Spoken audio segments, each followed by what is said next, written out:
হালতুতে একই পরিবারের 3 জনের রহস্য মৃত্যু। বাবা, মা এবং 3 বছরের শিশুর দেহ উদ্ধার। পুলিশের তরফ থেকে প্রাথমিকভাবে মনে করা হচ্ছে 3 বছরের শিশুটিকে খুন করে বাবা ও মা আত্মঘাতী হয়েছেন। বাবার শরীরের সঙ্গে শিশুর দেহটি বাঁধা ছিল। মিলেছে একটি সুইসাইড নোটও, যেখানে উল্লেখ রয়েছে দুজনের নাম এবং সম্পত্তিগত বিবাদের কারণেই তাদের ওপর দীর্ঘদিন ধরে মানসিক চাপ সৃষ্টি করা হয়েছিল।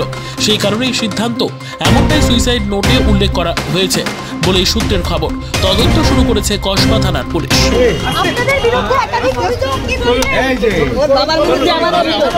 জানি না কিছু, আমার ওর বাবাই অভিযোগ করছে।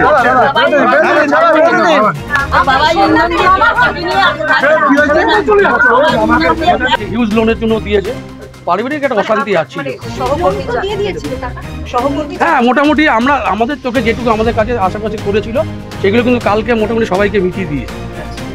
এটুকু আমাদের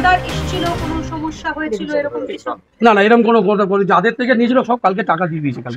কালকে কিছু কিছু টাকা ধার ছিল সবাইকে দিয়েছে, ইভেন ড্রাইভারটাকেও 2000 টাকা দিয়ে গেছে গ্যাস ভরার জন্য।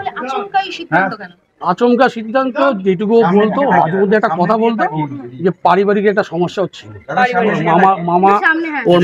ওর মামার সাথে একটু মামা মানে অশান্তি করতো, বাড়িতে ছেড়ে যা, বাড়ি ছেড়ে উঠে যা, এই আর কি।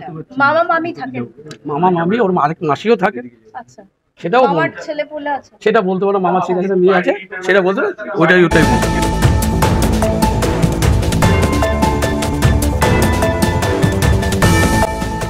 দেখতে থাকুন জনমত বাংলা নিউজ।